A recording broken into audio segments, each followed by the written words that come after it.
Are you playing like this?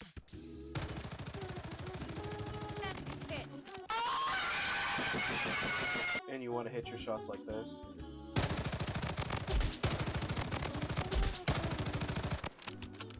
Well, look no further. I'm going to teach you how to be hitting your shots, give you the best settings, and overall the best tips so you can level up your gameplay. Without further ado, let's go. Alright, when you're at the home page, you're going to hit the top right, the cogwheel at the very top right. And once you hit that, it's going to show basics. You're going to hit advanced at the top left. And when you hit top advanced, you're going to scroll down, copy everything that you see on the screen. And when you get to auto parachute, turn that on. When you turn it on, essentially what it does is deploy the parachute automatically for you. If you don't have it on, then you're going to have to manually do it. And if you're in a social situation, you're going to want to have it already automatically on. So that's what auto parachute does. It's the name. Go ahead and copy everything on the screen. And as for aim assist, leave it on expert, because if you have it on beginner, it'll tell you at the question mark next to aim assist, it'll essentially mess up your movement if you leave it on beginner, and expert won't really do anything. And plus, you can't even use it in rank, so go ahead and leave it expert. Go ahead and copy everything that you see on the screen. And you might be wondering, why is auto open doors off? Well, the reason why I have it off is because if somebody is hiding on the other side of the door and you just run in, it's going to automatically open it, and you might be in a lot of trouble.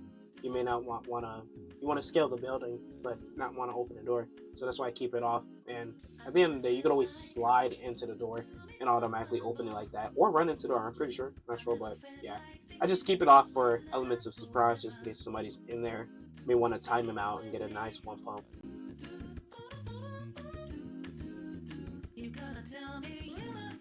Alright, sensitivity. Well, I can't give you guys my sensitivity as everybody else's sensitivity or how you will function, since my sensitivity is very different. Some of you guys might be slower aim players, some of you guys might be faster aim players, and vice versa. So we're going to break it down into 3 parts.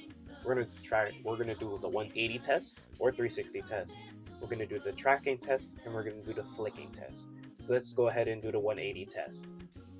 So the 180 test is essentially like you flicking your mouse or your finger in one motion and essentially doing a full 180 and a full 360. If you can't do it and you're taking multiple swipes to do it, that means you're not doing it right, and you need to adjust your sensitivity so you're able to do a full 360. This is what good tracking looks like. This is another indicator that you have a good sensitivity. For the remainder of the time that you're strafing, you want it to be exactly red and exactly on target. And this is what bad tracking looks like. If your sensitivity is causing you to barely track the enemies with your crosshair, you're going to want it to tweak it so your crosshair is exactly on the target. Lastly, on the sense test, we're going to have flaking. Well, this is obviously another indicator that your sensitivity is perfect, because if you're able to flick on target, and so it looks like if your sensitivity is actually good. In terms of flicking, of course, you want to make sure all 3 of these tests are good to really confirm if your sense is perfect. And this looks like bad flicking, aka bad sensitivity in terms of flicking. If you're barely hitting the target, you need to over adjust just to hit the target. You need to change your sensitivity to where it looks like you're flicking like a pro. Lastly, we're going to cover graphical settings, and we'll dive into just a few tips to level up your gameplay, making sure you're hitting your shots, taking good fights, overall dying less, things like that. And if you guys are watching for this long, make sure you guys like and subscribe if you haven't already, and share this video. It helps me out a bunch. I would really appreciate it. And yeah, let's get on to graphical settings so I can give you guys some nice tips.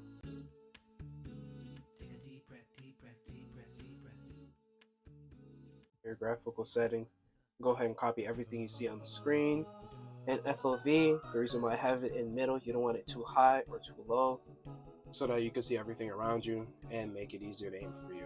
I recommend putting 97 because it's a perfect mix of seeing your surroundings and overall just hitting your shots.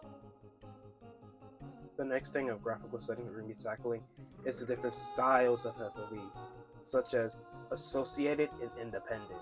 I recommend using associated because it offers a wide range of your peripherals, and if somebody is sneaking up on you or you need to flick somebody, it's easy to flick. And this is me using independent. As you can see on my right side of the screen, I can barely see, and I just don't recommend using it because if somebody swings you on your right side of your screen, you're not going to be able to see them in time, and you just, it's just not worth it. And lastly, we're going to be talking about the different type of filters. I recommend using Vivid because it makes things pop out very vividly, hence the name. See what I did there? I'm getting too old for this. Anyways, this is what the graphic filters look like in game.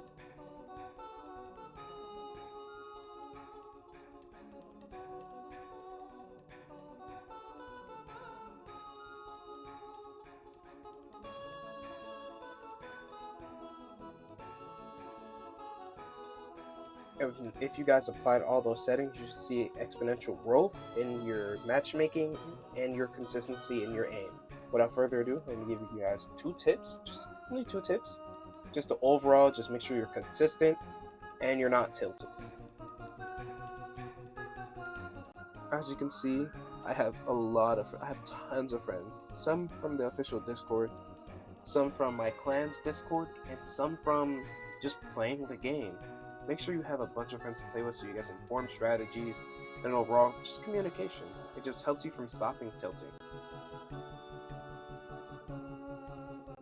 And lastly, staying hydrated. You want to stay hydrated because it's important for your brain health, making sure that you're making optimal decisions, and overall stop headaches. And who wants to play a match of Bloodstrike while having their head hurt?